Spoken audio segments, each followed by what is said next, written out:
ultimate weapon. It will not change anything. We will not change our position. Plus, day 2 of strike. Kaduna government Labour Congress refused to shift ground. Hello, good evening, and thanks for joining us on NTA Network News tonight. I'm Joseph Johnson in Abuja, and Diola Komiakere joins me from Lagos. Thanks for your company.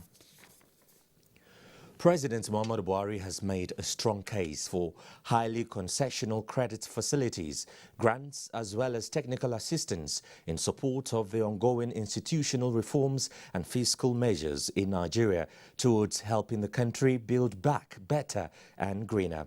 Addressing Africa Financial Summit on financing African economies, the president said Nigeria and other African countries are presently facing liquidity constraints that are not only preventing effective response to the COVID-19 crisis, but also hindering any progress towards recovery. State House correspondent Adamu Samba reports that the summit was held behind closed doors.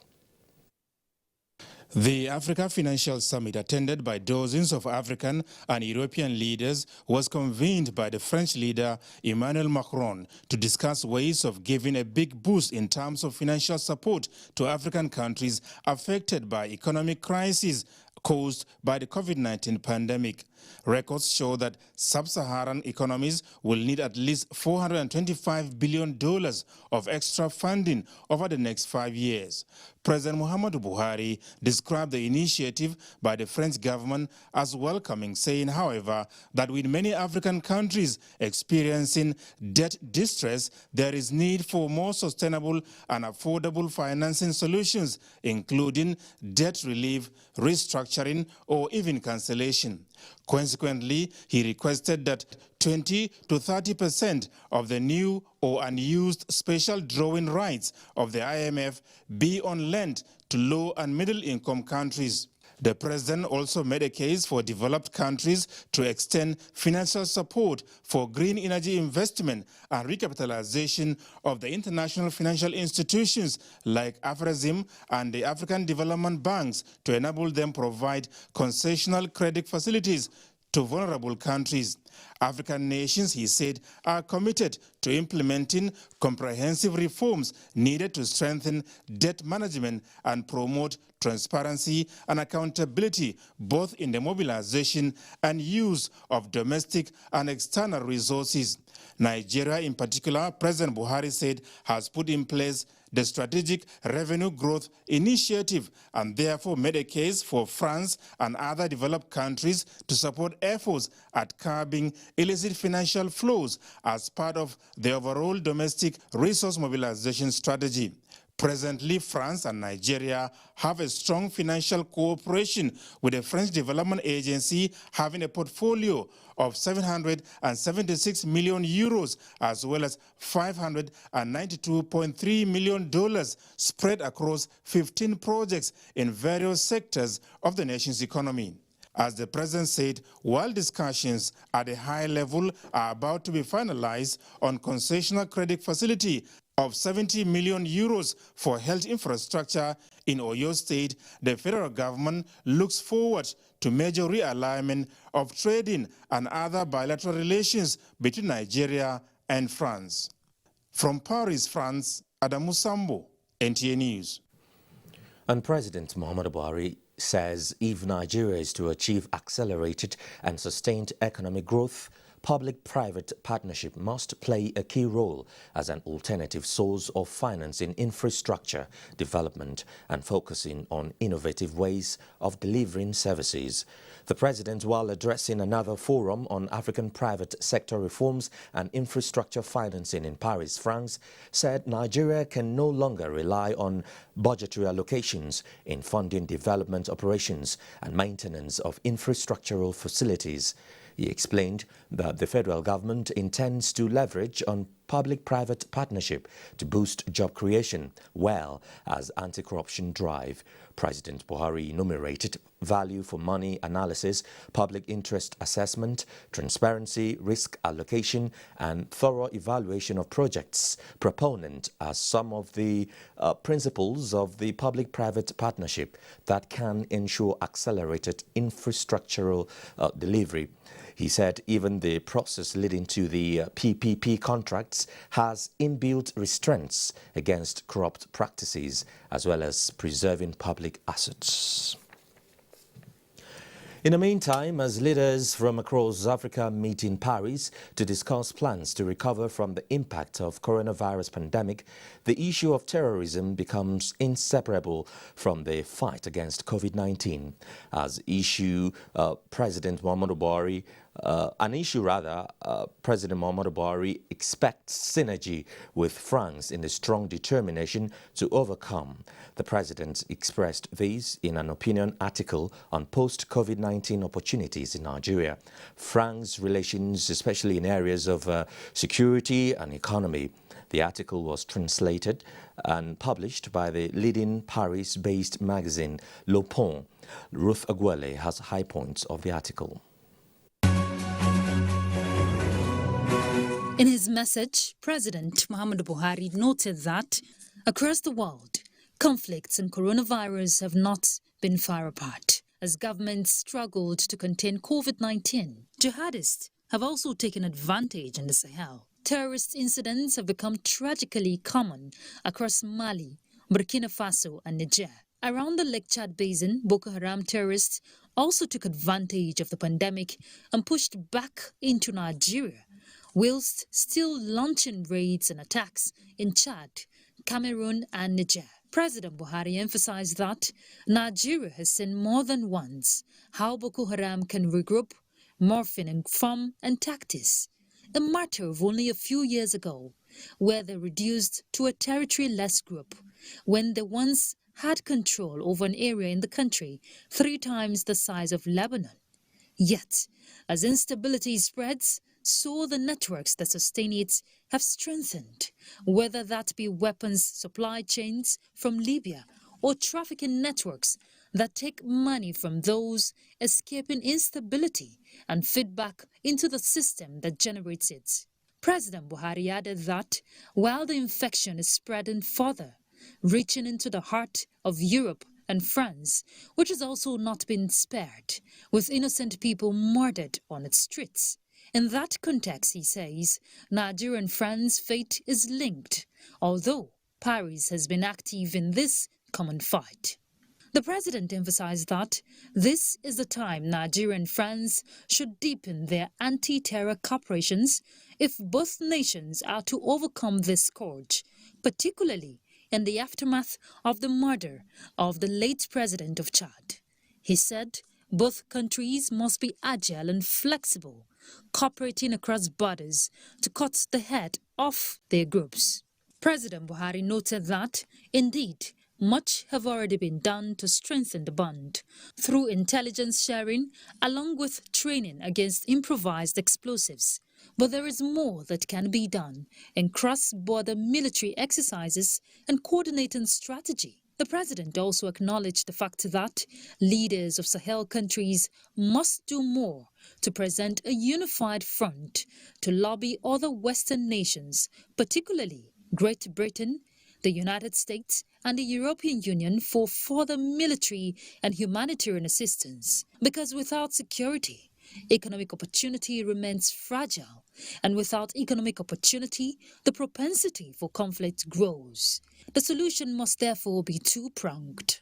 As the world emerges from the pandemic, however, President Buhari said, and I quote, "We have the chance to build back better. Though we always knew it, COVID-19 underlined how interconnected and interdependent the world is. With that shattering reminder, we can create a world with that idea at its forefront, one that provides security and opportunity for both of us." End of quote. Ruth Aguela, NTA News. Back home now, the Attorney General of the Federation and Minister of Justice, Abubakar Malami SAN, has confirmed that federal government has received 4.2 million euros of the loot associated with the family members of former Delta State Governor James Ibori. In a statement, the Attorney General of the Federation and Minister of Justice says the amount has been credited into the designated federal government's account with Naira equivalent value of the amount as of 10th May 2021. The Attorney General of the Federation and Minister of Justice, Abubakar Malami, also signed a memorandum of understanding for the repatriation of the Ibori loot on behalf of the federal government of Nigeria. The development, Malami says, was a demonstration of the recognition of reputation that Nigeria earns through records of management of recovered stolen funds. The Independent Corrupt Practices and Other Related Offences Commission ICPC says Nigeria is among the top 5 African countries worst affected by illicit financial flows, losing between $10 to $15 billion annually, thereby putting the country's foreign reserve under pressure. This was made known at the National Conference on Illicit Financial Flows in Abuja. Nigeria's foreign reserve is said to be under pressure, and illicit financial flows has been identified as one of the factors responsible for the menace.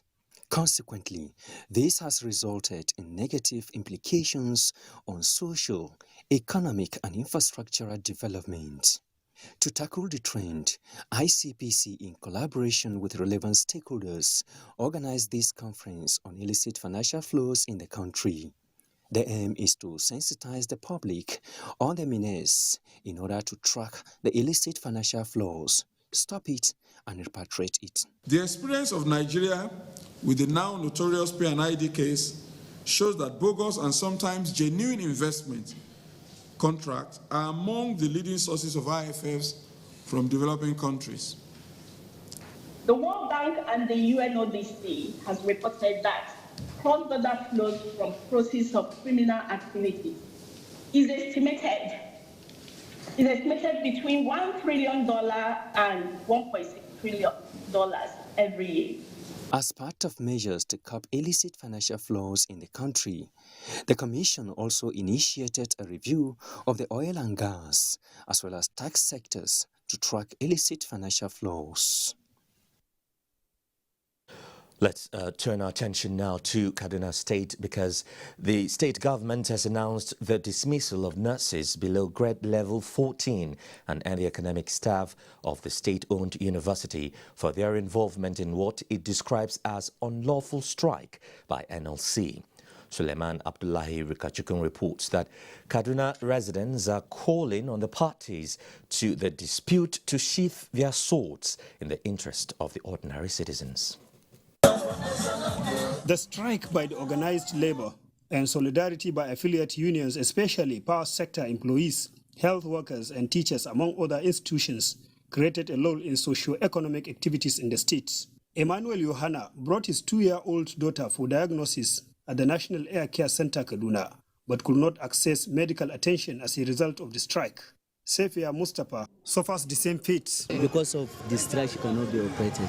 I come here to see doctor, but doctors, they are not available. There is also a slight hike in intra-city fares, as a litre of fuel now sells for 300 naira in black market. Despite the ongoing strike by the Nigeria Labour Congress and power outage being experienced in Kaduna metropolis and environs, the central market and of course some other markets have remained open, and people are going about their legitimate businesses without hindrance. And the market is partially open.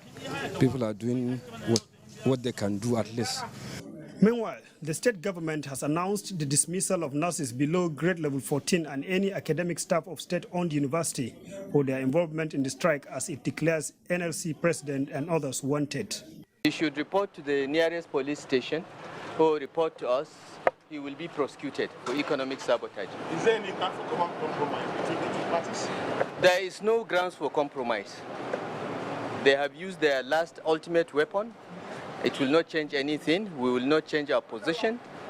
While urging its members to remain calm and resolute in their struggle, the NLC says its doors remain open for dialogue if invited by the Kaduna State government. No state in Nigeria or no employer of Nigeria have done this type of action, and we have not been there to challenge the action and also call for its reversal. The issue is simple. You sack 7,700, reinstate them. You are planning to sack 11,000. Don't do that. The peaceful protest was disrupted Tuesday afternoon by suspected hoodlums. Suleiman Abdullahi Rigachkun, NTA News. Well, as you've heard in that report, Kaduna State government has announced the dismissal of nurses below grade level 14 and any academic staff of state-owned university for unlawful strike, as it declares NLC president and others wanted. A statement by Muyiwa Adeke, Special Advisor to the Governor of Media and Communications, says it considers as unacceptable the serial violations of the Miscellaneous Offences Act and the Trade Union Act that have occurred over the last 2 days. The state government commends citizens for remaining calm amidst these assault on their rights and comfort and their businesses. He says governments cannot be expected to tolerate the brazen shutdown of electricity, attack on public infrastructure and buildings, locking up hospitals and forcefully discharging patients, unlawful trespass into public facilities, and the wanton use of coercion and restraints of personal freedom by the NLC. In another development, Kaduna State government says Barau Diko Hospital has reported that some nurses disconnected the oxygen supply of a 2-day-old baby in an incubator on Monday, 17th May 2021, forcibly discharging the child. The governor, in a tweet a short while ago, said the names of the 3 nurses involved have been forwarded to the Ministry of Justice. Welcome back, and this is NTA Network News with me, Joseph Johnson. Let's get insight into what transpired in Barau Diko Hospital in Kaduna State, where some nurses are said to have disconnected the oxygen supply of a 2-day-old baby in an incubator on Monday, 17th May 2021. The Commissioner for Health, Kaduna State, Amina Mohammed Baloni, now joins me from Kaduna Network Studio to speak more on the developing story at Barau Diko Hospital. Welcome, Commissioner, to NTA Network News. And Joseph, thank you for having me. All right, so take us through what actually happened at Barau Diko Hospital this morning.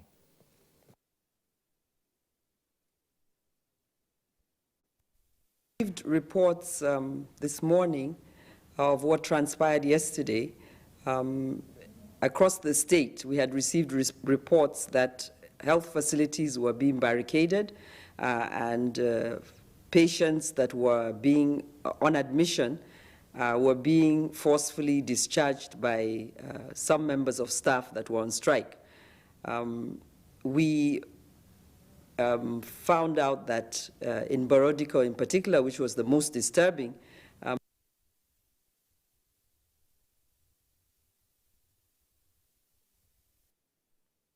Sincerely do apologize for the loss of sound from Kaduna Network Center, but as soon as we reconcile the issues with the sounds, we will get back to that conversation on the matter. But in the meantime, let's just take another story, because the federal government has waded into the national strike and picketing in Kaduna State by the organized labor, appealing to both sides to immediately cease fire. A statement from the Ministry of Labor and Employment prayed the matter does not escalate and become uncontrollable, and calls on the warring parties to give peace a chance. The statement also appealed to all workers on essential duties, including doctors and nurses, not to join the strike. Similarly, the federal government has expressed confidence that the strike by the Judicial Staff Union of Nigeria and the Parliamentary Staff Association of Nigeria will end after week-long consultations with all the critical stakeholders set to resume on Thursday.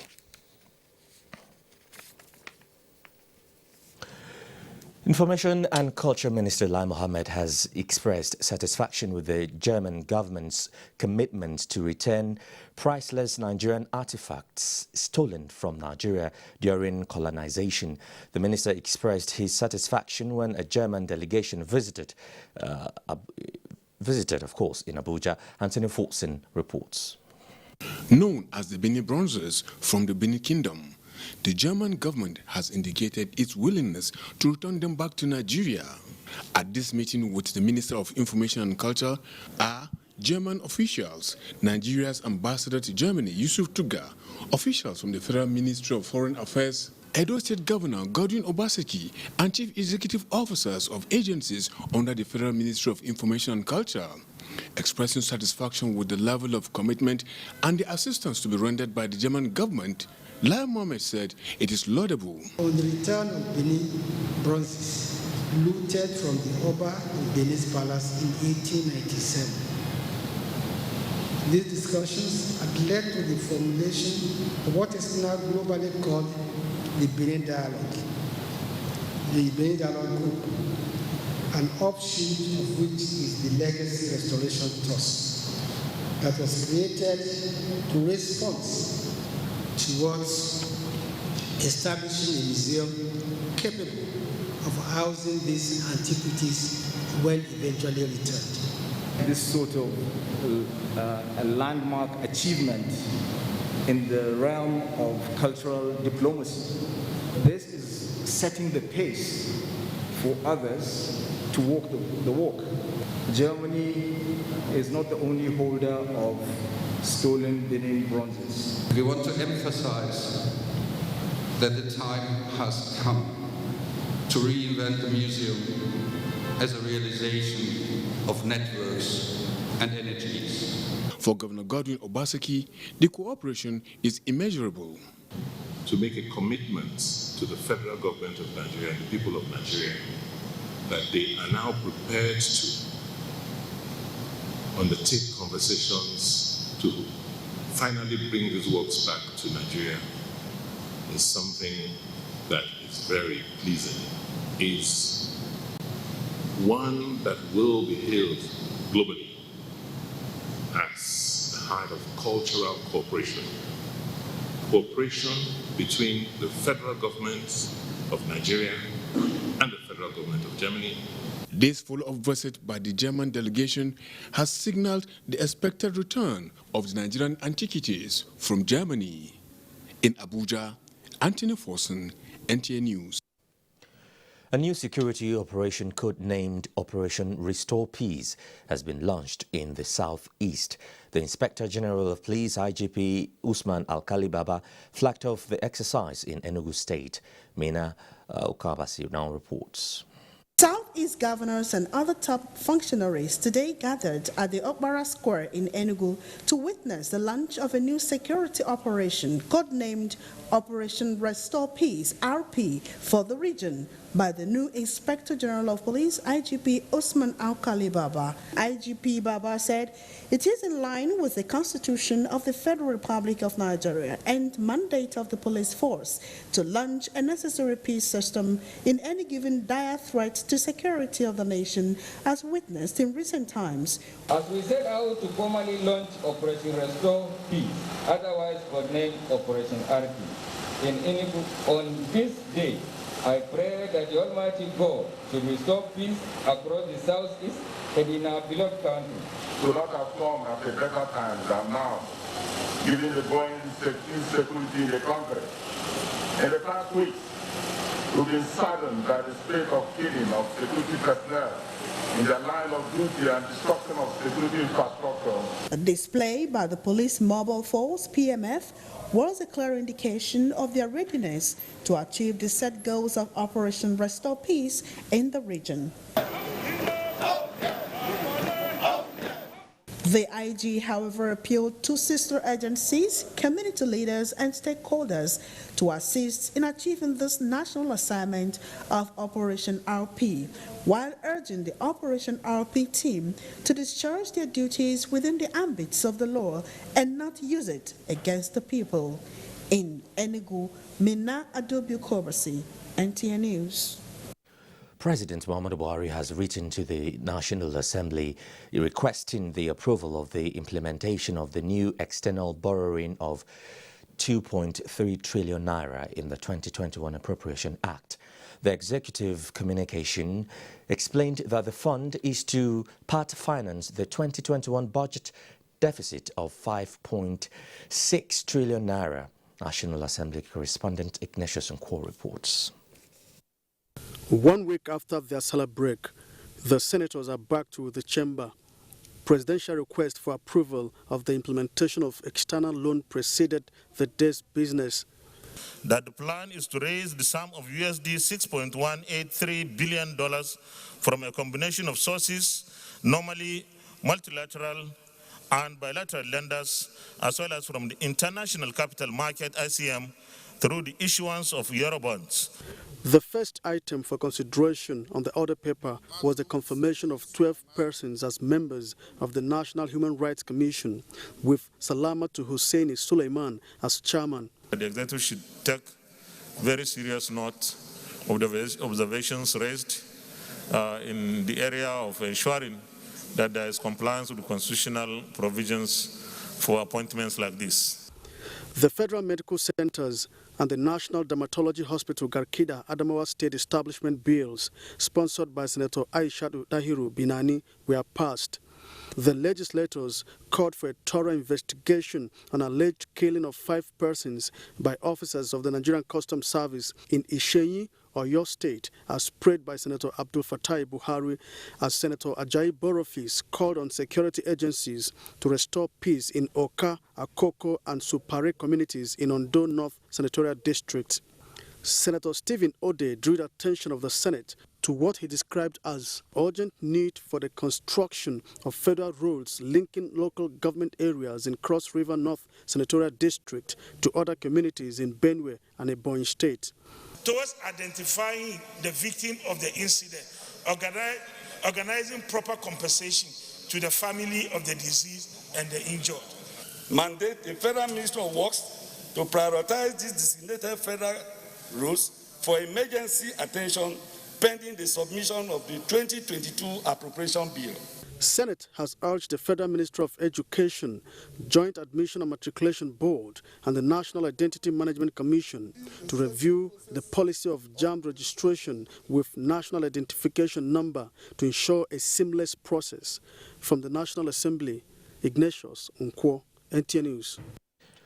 Meanwhile, the House of Representatives has adopted a resolution to investigate the alleged sporadic shooting by officials of the Nigeria Customs Service in Isheyin local government area of Oyo State, which left 5 people dead after being hit by stray bullets. National Assembly correspondent Lami Ali reports. The issue was raised as a matter of urgent public importance by Representative Shino Pella, who explained that the residents of Ojaoba were on Thursday last week, while celebrating the Eid festival, showed into mourning mood. This was as a result of the death of 5 persons following alleged sporadic shooting in the town by some personnel of the Nigeria Customs Service who were in pursuit of a vehicle laden with bags of rice. If these men had been properly cautioned and trained in the process of recruiting them, bearing in mind that they carry arms, these strategies would have been avoided. The House Committee on Customs has been mandated to investigate the incidents. Also to be investigated is alleged extortion by Federal Capital Territory Council's officials on business outlets and premises, as moved by Representative Yusuf Tajuddin. Business outlets are private enterprises that have been under threat, intimidation, and coercion by the task force operating in the Federal Capital Territory area councils under different guises, forcing business owners to pay illegal fees which are not remitted into the government coffers but private pockets of the task force officials. The House at plenary urged the Federal Ministry of Education to introduce a policy that will ensure inclusive learning for visually impaired students in schools. A bill seeking the repeal and reenactment of the Fire Service Act in a bill for transition and assumption of office of the President passed second reading. Meanwhile, the Deputy Speaker, Ahmed Idris Wasi, brought to the notice of members two presidential communications requesting approval for implementation of external borrowing plans from the National Assembly. Lami Ali, NTA News. Let's now rejoin the Commissioner for Health, Kaduna State, Amina Mohammed Baloni, to continue talks on the developing story at Barao Diko Hospital. Commissioner, you were just briefing us on what actually happened at the hospital.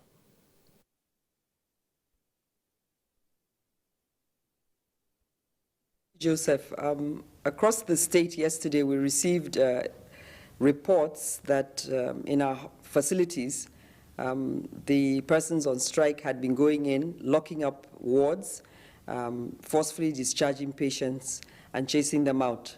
The most disturbing of which was what happened in Barodiko, in the special baby care unit, where neonates that are very ill are looked after. The particular baby, a 2-day-old baby who is on oxygen and in the incubator, was forcefully removed from the incubator, the oxygen taken off, and the mother asked to leave. And that, to us, is really unacceptable. It's horrifying to think that a 2-day-old baby that needed oxygen was actually removed from that life-saving oxygen and sent away. Quite disturbing development, isn't it? What is the state of the children now, and have you been able to trace their parents?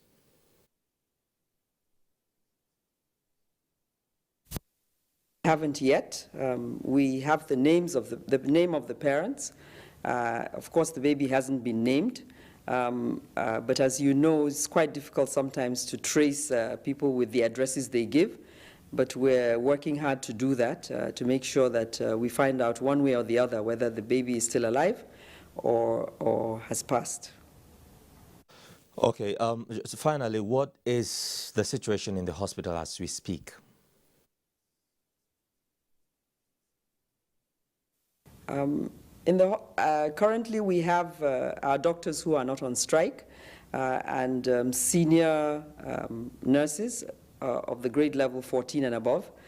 They're all in the hospital and they're giving care to patients that are ill. Thank you, Commissioner for Health, Kaduna State, Amina Mohammed Baloni, and we hope that you succeed in identifying the said babies, and we hope that they are safe and sound.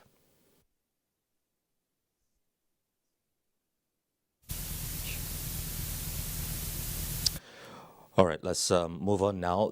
Speed is a major challenge along the highways, and as Nigeria joins the rest of the world in the celebration of the Global Road Safety Week, Vice President Yemi Osinbajo this Tuesday flags off the 30 kilometers per hour in urban areas campaign. The global campaign is to promote the need for people to be more safety conscious in reducing their speed on the highways. State House correspondent Jidune Fade reports.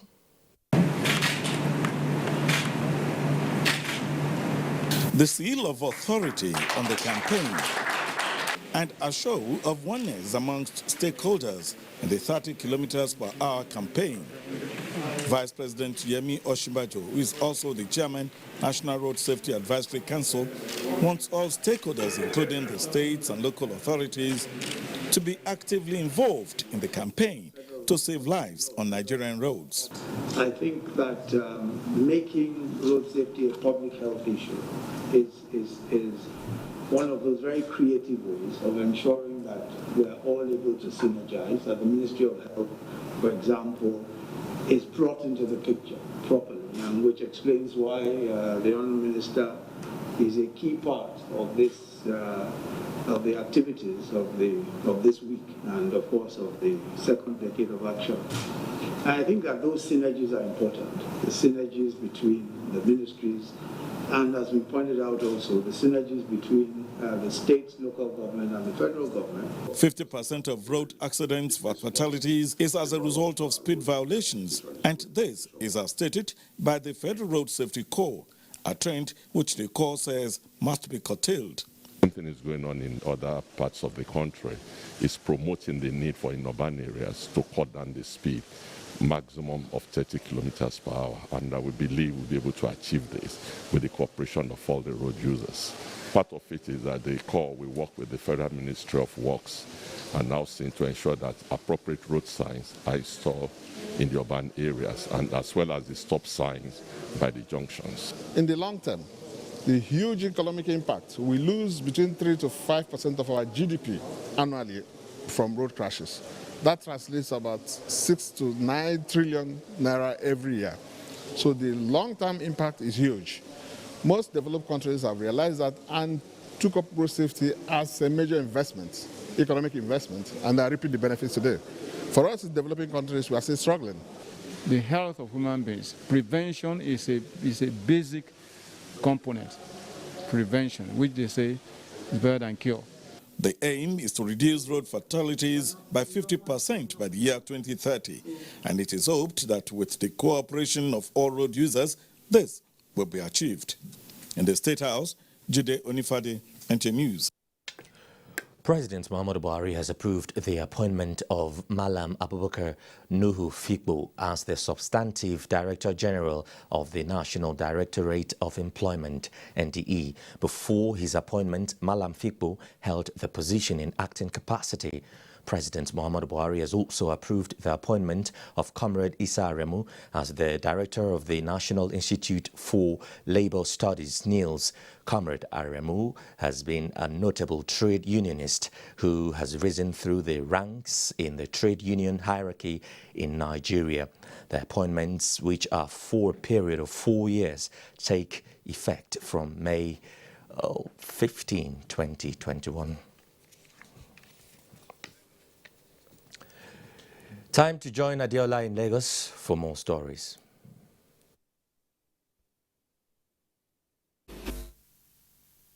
Joseph. The Nigerian Navy has received its newly acquired hydrographic ship, NNS Lana, in Lagos. The Chief of the Naval Staff, Vice Admiral Awal Gambo, stated that the ship will afford the Nigerian Navy Hydrographic Department to successfully and systematically conduct hydrographic and oceanographic surveys, as well as chartings of Nigeria's waters to maximum advantage. Imolayo Tokede Ogunfowora has details. This newly acquired 60 meters offshore survey vessel 190, Nigerian Navy ship Lano, meaning Pathfinder in Yoruba language, was received by the Chief of the Naval Staff and officials from sister agencies. After it departed France a month ago, it paid port calls to 4 countries on its maiden voyage to Lagos. These visits were aimed towards consolidating the nation's diplomatic relations with littoral states and allies. The process of acquiring a new ship is not a routine daily occurrence. It is a capital-intensive activity which takes time, involves critical decisions, specializations, and skill sets that transcend a single individual or entity. The Chief of the Naval Staff, Vice Admiral Awal Gambo, stated that the new vessel will not only enhance the safety of Nigeria's maritime environment, but will serve as a critical component in the projection of naval power for enhanced maritime security in the Gulf of Guinea. And anywhere our services is required in order to boost hydrographic efforts, within the Nigerian maritime space, where we get patronage from the Gulf of Guinea and other countries as may be, will render such service, of course, at a cost. So she is a revenue generation asset to the country. NNS Lano, with an average speed of 10 knots, is a replacement of the previous survey ship, NNS Lano, that was decommissioned few years ago. This latest addition to the Nigerian Navy fleet is an affirmation of the federal government's commitment towards the nation's economic development. In Lagos, Imole Ayotokede Ogunfowora, NTA News. Chi Limited, producer of Hollandia dairy products, has set aside May 18 every year as Hollandia Dairy Day. The goal is to stimulate the culture of milk and dairy consumption for healthy living. At the maiden edition in Lagos, dietitians and nutritionists certified that every nutritional content required for growth and development is contained in a glass of milk. Michael Olaleye reports. Dairy beverage categories. For Chi Limited to pioneer the dairy and milk products market in Nigeria is not by accident, but a deliberate effort to raise the low nutritional bar on milk consumption. Today, the company is consummating its long but successful relationship with numerous consumers, especially in Lagos, with the Hollandia Dairy Day. The greatest wealth you can have is health. Very important to us, and that is why this year's theme is driving home this conversation about the importance of milk in everyday meal.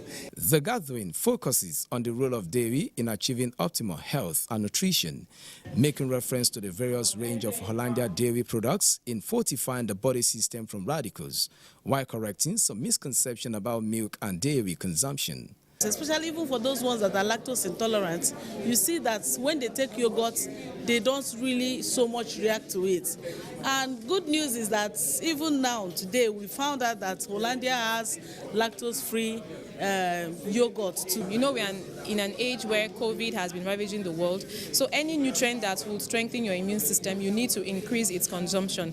And Hollandia products contains this vitamin D that we need to strengthen the immune system. Apart from the panel session, the forum also unveiled Hollandia Nurture a Child initiative to address malnutrition among children under age 5, based on records that 32 million Nigerian children suffer from malnutrition. I believe that as an ambassador, my job is to amplify the good news and the good work that Hollandia Yogurt is doing via all of my social media platforms, as well as through my work and through what I do, which is media and movies. With the theme, Dairy Consumption for Supporting a Healthy Life, Chi Limited is not just preaching the gospel, but walking the talk, as 25 orphanages and 16 slums in Lagos have been visited under the Hollandia Nurture a Child initiative. In Lagos, Michael Olale, NTA News. The network news will continue in a moment. Please stay with us. Let's now talk business with Benny Adams. Benny. Thank you, Joseph, and welcome to the business side of the news. Nigeria is currently on the second Open Government Partnership National Action Plan aimed at ensuring openness, transparency, accountability, and citizens' participation in governance. NECAOCO reports that the need for effective and timely implementation of the plan formed the basis of the roundtable dialogue between the public and private sector drivers. Begin to work on incorporating plans for the sustainability of the reforms we are implementing to ensure that the impact of our work outlives the implementation cycle and, more importantly, affect the lives of ordinary citizens.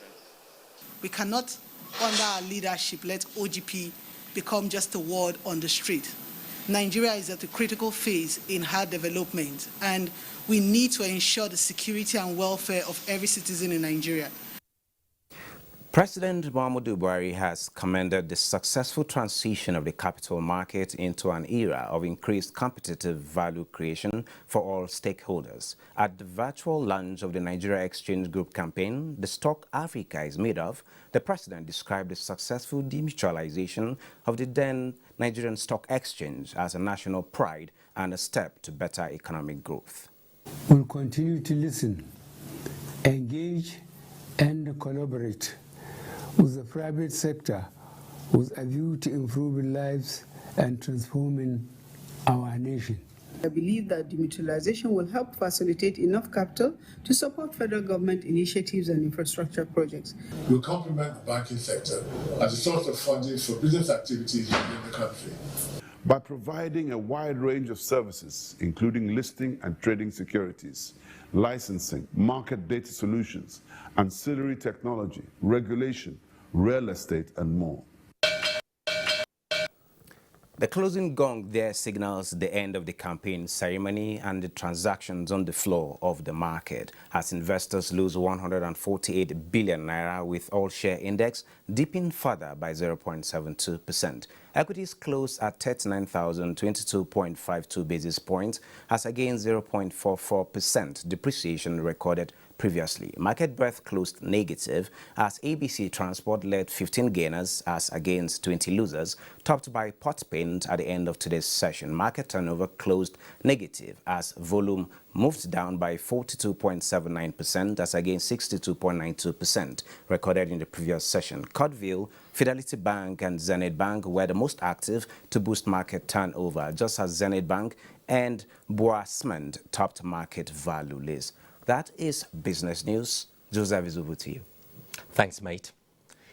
Ahead of the 2021 wet season, the Gombe State government has organized a seminar on weather forecast, cropping guides and modern farming techniques for farmers and other stakeholders in the state. Marijanatu Adam Said reports that the seminar was conducted by the State Ministry of Agriculture and Animal Husbandry under the coordination of the Commissioner Muhammad Magaji Jetado. The commissioner told participants that Gombe State government is poised in keeping farmers in the state abreast of modern farming techniques to guide against avoidable losses during and after each cropping season, as they need to understand what and when to cultivate each farm produce. He decried the poor handling and disbursement of the 200 billion naira federal government agricultural intervention fund, as most beneficiaries of the gesture are not genuine farmers. Commending Governor Muhammad Inu Yahaya for his superlative performance in the agricultural sector, the commissioner equally blames some farmers who are in the habit of selling agricultural interventions given to them by the government, describing such act as inimical to the development of the agricultural sector. Delivering the weather prediction report by the Nigerian Meteorological Agency, NIMET, on the breakdown of rainfall in Gombe State and what farmers should do, Dr. Joseph Hussein Kaltungo said farmers in South and Central will have no problem planting early, middle or late. In Abuja, Marijanatu Adam Said, NTA News. The Buhari Media Organization BMO has reacted to the People's Democratic Party PDP of deliberately misrepresenting global hunger and poverty figures to smear the APC-led federal government. This was in a statement by its chairman, Niyi Akinsuju, that contrary to PDP's disinformation, the 2020 Global Hunger Index that the party cited in its recent efforts to discredit the president was Nigeria's best showing since 2000, when tracking of hunger at global, regional and national levels began an impression of a dire situation under a government that has in 5 years cut down food imports by more than $3 billion annually. BMO also noted that the PDP always seeks to twist facts on the country's poverty numbers with the way it bandies the 83.9 million figure of Nigerians living under the poverty threshold.